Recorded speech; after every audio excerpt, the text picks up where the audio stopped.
Fox 2 is your local election headquarters, and some big changes are coming to the Festus City Council after all four incumbents on the ballot were defeated in last night's election. Yeah, that election, it came not too long after the Festus City Council approved that controversial data center project. Fox 2's Chris Renier is live in our bureau. He's been following all of this.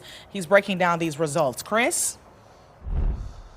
Hey, good morning to you, Mike. Good morning to you as well. Jefferson County election officials say that voter turnout in yesterday's election in Festus was higher than in other places in Jefferson County. Some believe that strong feelings over that data center project could certainly have drawn more people to the polls. 3 of the 4 incumbents in those Festus City Council races who lost last night voted in favor of the data center.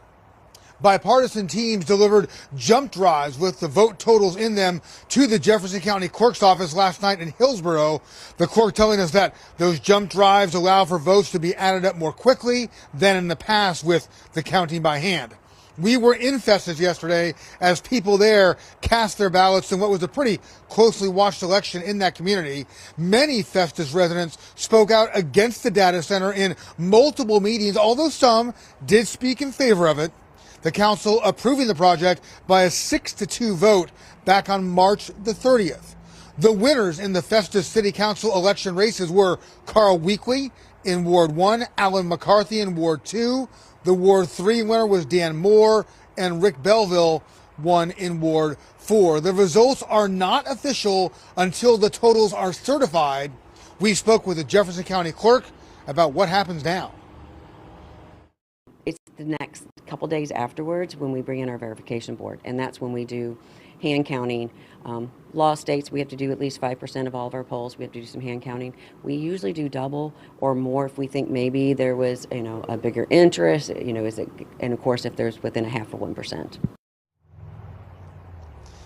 The election there could be certified by this Friday. The winners for the Festus Council seats all won by wide margins in last night's election. For now, live at our bureau in West St. Louis, Chris. Fox 2 is your local election head.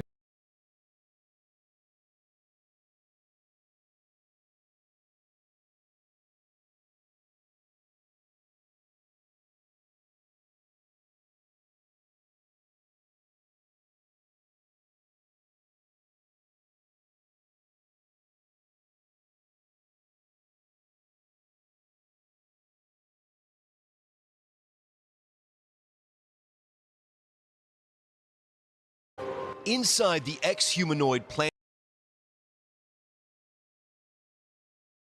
Bet you didn't see this. It's going to require, as we said, trillions of dollars of capital. Governments cannot build these out alone. They don't have the wherewithal. And 2, their deficits are started to be mounting.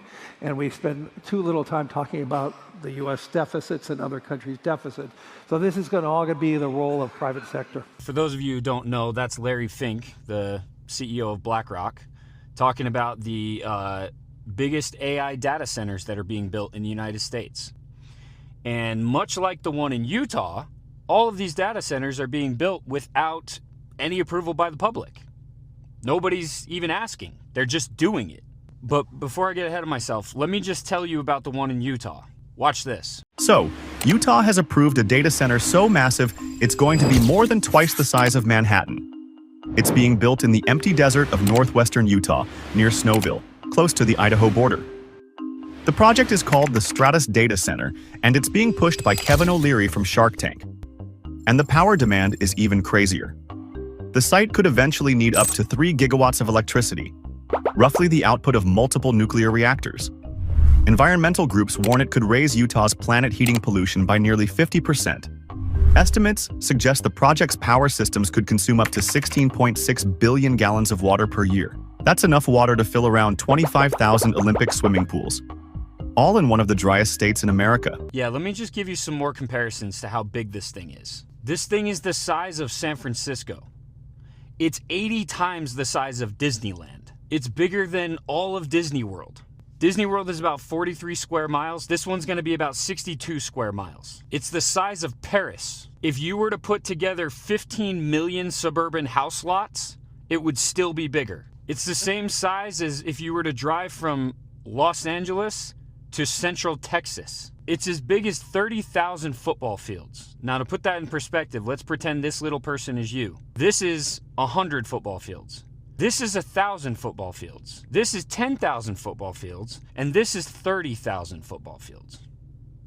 In addition, it's said that this thing is going to raise the temperature in the day by 5 degrees and at night up to 28 degrees. You know what that means for the environment? Do you know what that means? That is an ecological disaster.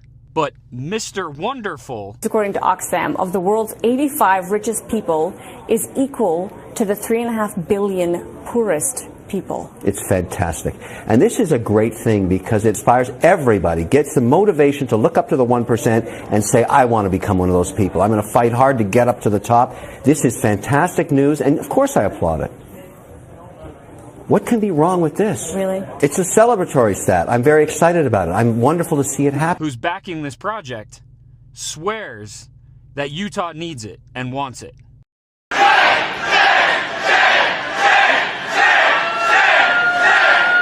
For hell's sakes, grow up.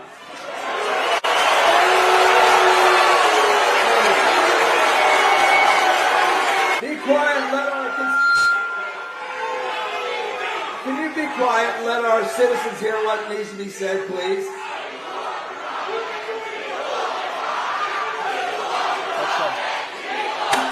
Thank you.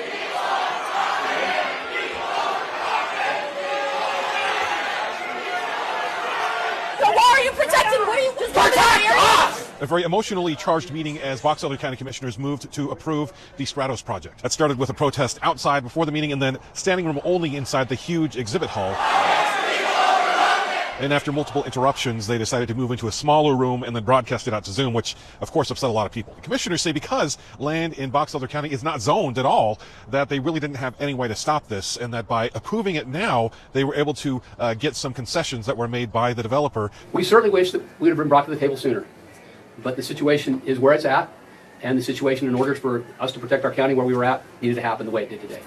Now, what would you need that much data for? And this is only one of them. Remember, there's all those other ones that they're planning. What would you need all that data for? It would make sense if they were building the largest, most expensive AI surveillance system in human history. Sure would make sense. Yep. And that would also explain why Trump and like every billionaire in the world went to China just a couple weeks ago. Maybe they were doing some kind of deal or some kind of negotiation to implement AI surveillance in the United States of America like they have in China. That would be crazy, right? Right. But what do I know? I'm just a conspiracy theorist. Bet you didn't see this. It's going to require, as we said, trillions of dollars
Bet you didn't see this. It's going to require, as we said, trillions of dollars of capital. Governments cannot build these out alone. Inside the ex-humanoid plant in Beijing, a new generation of robots is taking shape. Step by step, the robots are assembled, tested, and then programmed. They're big, bulky, ready to run or crawl through hazardous terrain. It looks aggressive. It's marching.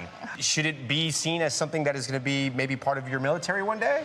No, no. Yeah, we don't want the robots to do that. Yeah, we want robots to help people. The company says these robots will make living easier by helping humans and could even be used in emergency situations. So when you talk about helping out in the house, give me some examples, like help watch the children, help maybe elderly residents, clean dishes. I mean, what is it going to do? The elderly, maybe, because less and less people want to have kids nowadays. It's clear there's still a lot of experimenting going on, including this silicone-like face on the humanoid head. What is this? It's a bionic face because, like, in the future, we want the robot have more, like temperature. So we want it like also look like human. So you're going to put these faces, these heads on the robots? Yeah, like in the future. Ex-Humanoid says these robots are still 3 to 5 years from hitting the market. Most of the functions we saw were controlled by remote, but the goal is full autonomy. There is a big gap between what they can do physically and what they can do autonomously. This is where they need the training data and they need the improvements in the AI. But China is closing that gap with startling speed. At a recent half marathon pitting Chinese humanoids besides real-life runners, a robot named Lightning won the race, finishing in just 50 minutes and 26 seconds. A record-breaking pace, and a huge leap from last year's race, where many models could barely maintain their balance. Off the track, the technology is already being put to work in major cities. China has robots managing traffic at busy intersections. It's all part of an all-out sprint for tech dominance. Just like with EVs, solar panels, and cell phones, China is flooding the zone with more than 150 companies trying to outproduce the rest of the world. One part of the industry that is already bringing in cash: rent a robot. In China, these pint-sized humanoids are delivered straight to your door, like this soccer-playing robot we rented. A little rusty at first, but after a few face plants, this little guy finds his footing and he can kick around, even scoring some goals. We thank you for watching, and remember, stay updated on breaking news and top stories on the NBC News app or watch live on our YouTube channel.